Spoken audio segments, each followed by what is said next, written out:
विदुर नीति। ये 11 प्रकार के लोग करते हैं धन दौलत का सत्यानाश। विदुर महाभारत काल के एक महान दार्शनिक और महत्वपूर्ण पात्र थे। वे हस्तिनापुर के प्रधानमंत्री, कौरवों व पांडवों के काका और धृतराष्ट्र एवं पांडु के भाई थे, परंतु इनका जन्म एक दासी के गर्भ से हुआ था। उनकी नीतियों और बुद्धि विवेक के बल पर ही हस्तिनापुर नरेश धृतराष्ट्र निर्भर थे। विदुर अपनी दूरदर्शिता और छठी इंद्रियों के बल पर समय की नजाकत और लोगों के मन में चल रहे विचारों को जान लेते थे। नमस्कार दोस्तों, आपके अपने चैनल ध्वनि एक्टिविटी में आपका स्वागत है। आगे बढ़ने से पहले अगर आपने अपने चैनल ध्वनि एक्टिविटी को सब्सक्राइब नहीं किया है तो कर लीजिए, नहीं तो आप भूल जाएंगे। चलिए आगे बढ़ते हैं। विदुर ने अपनी नीतियों के जरिए महाभारत युद्ध को रोकने का भी प्रयास किया था। हालांकि वे इसे रोकने में नाकाम रहे।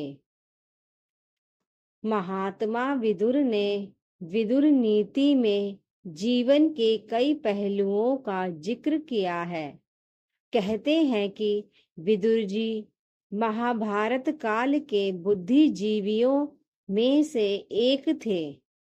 यही कारण है कि भगवान कृष्ण भी उनसे बातें साझा करना और सलाह लेते।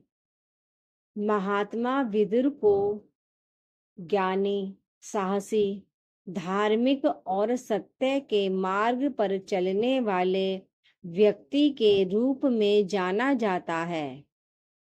उन्होंने अपनी नीतियों के द्वारा महाभारत युद्ध को रोकने की भी कोशिश की थी, परंतु वे इसमें असफल रहे। महात्मा विदुर ने अपनी नीतियों द्वारा जीवन में आने वाले विभिन्न समस्याओं से लड़ने के लिए मार्गदर्शन किया है। साथ ही उन्होंने धन, जिसे जीवन का एक आवश्यक तत्व माना जाता है, उसके बारे में भी बहुत महत्वपूर्ण बातें बताई हैं। कहते हैं कि जो व्यक्ति विदुर जी की नीतियों को जीवन में अपनाता है वह कभी दुखी नहीं रहता है। महर्षि विदुर नीतियों के ज्ञाता थे। उनकी तेज बुद्धि से हर कोई प्रभावित हो जाता था। महाभारत काल के प्रसिद्ध महात्मा विदुर की नीतियां आज के समय में भी प्रासंगिक मानी जाती हैं। महाभारत युद्ध से पहले महात्मा विदुर और धृतराष्ट्र के बीच जो भी बात हुई थी उन्हें विदुर नीति के नाम से जाना जाता है। विदुर जी ने धन के विषय में कुछ महत्वपूर्ण सुझाव दिए हैं। धन को लेकर महात्मा विदुर का मानना है कि किस तरह के लोगों को कभी भी धन का कर्ज नहीं देना चाहिए, क्योंकि ऐसे लोगों को दिया गया कर्ज कभी वापस नहीं लौटता या फिर वह नष्ट हो जाता है। चाणक्य नीति के समान विदुर नीति में भी मानव जीवन के कल्याण के लिए कुछ ही बातें बताई गई हैं।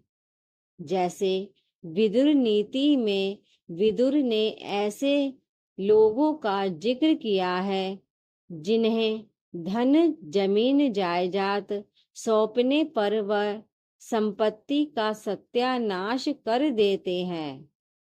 ये लोग इस प्रकार हैं। नंबर 1, विश्वासहीन व्यक्ति को।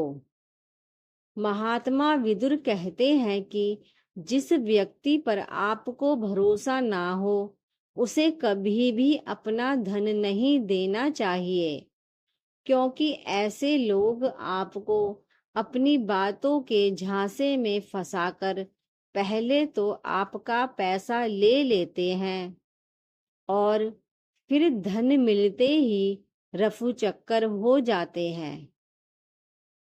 इसलिए यदि कोई इंसान विश्वास के योग्य नहीं है तो उसे कभी भी अपना पैसा ना दे, नहीं तो आपको ही भारी नुकसान उठाना पड़ सकता है और ऐसे लोग आपका पैसा आसानी से वापस भी नहीं देते हैं। नंबर 2, लालची और गलत कार्यों में लिप्त व्यक्ति।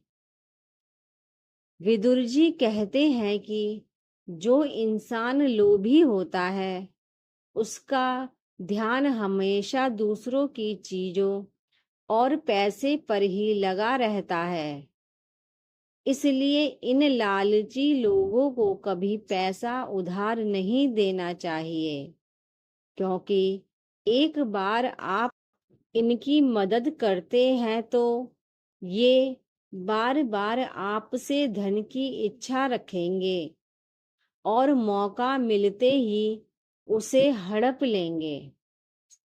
वहीं विदुर नीति के अनुसार जो लोग गलत कार्य करके धन कमाते हैं उन्हें भी कभी अपना पैसा उधार नहीं देना चाहिए, क्योंकि ये लोग आपके पैसों को गलत कार्यों में लगाकर आपको भी फंसा सकते हैं और आपको फिर अपना धन भी वापस नहीं मिलेगा। नंबर 3, आलसी व्यक्ति। महात्मा विदुर के अनुसार जो व्यक्ति आलसी होता है उसे धन दौलत कभी नहीं सौंपना चाहिए। आलसी व्यक्ति धन दौलत को कभी संभाल नहीं पाता है। वह जमा पूंजी को भी बर्बाद कर देता है और अपने कार्यों को लेकर गंभीर नहीं होता है। वह अपने कार्यों को आज की बजाय कल पर टालता है, जो कभी आता ही नहीं है। और यदि वह अपना कार्य दूसरों से करवाता है तो इस स्थिति में धन की लागत बढ़ जाती है। ऐसे में धन हानि होना संभव है। नंबर 4, अनैतिक काम करने वाला।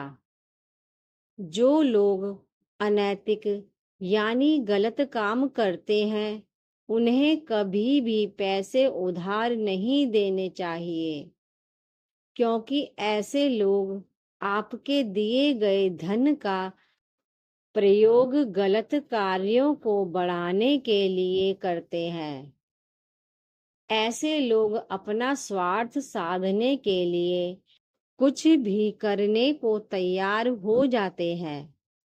इसलिए बुरे काम करने वाले व्यक्ति को भूलकर भी धन नहीं देना चाहिए, क्योंकि ऐसे लोग आपके धन को बर्बाद करते हैं, साथ ही आपकी जान को भी संकट पैदा हो सकता है। नंबर 5, जिसकी नीयत में खोट। जिस व्यक्ति की नीयत में खोट हो ऐसे व्यक्ति को धन दौलत कभी नहीं सौंपना चाहिए। महात्मा विदुर के अनुसार ऐसा व्यक्ति आपके धन का दुरुपयोग कर सब कुछ बर्बाद कर सकता है। अधर्मी व्यक्ति धन का दुरुपयोग ही करता है। वह पाप के कार्यों में धन खर्च करता है।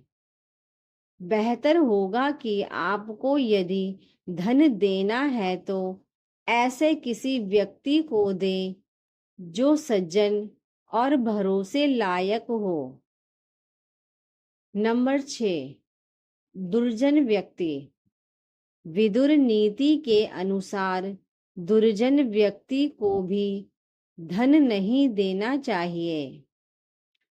ऐसा व्यक्ति आपके धन का नाश तो करेगा ही,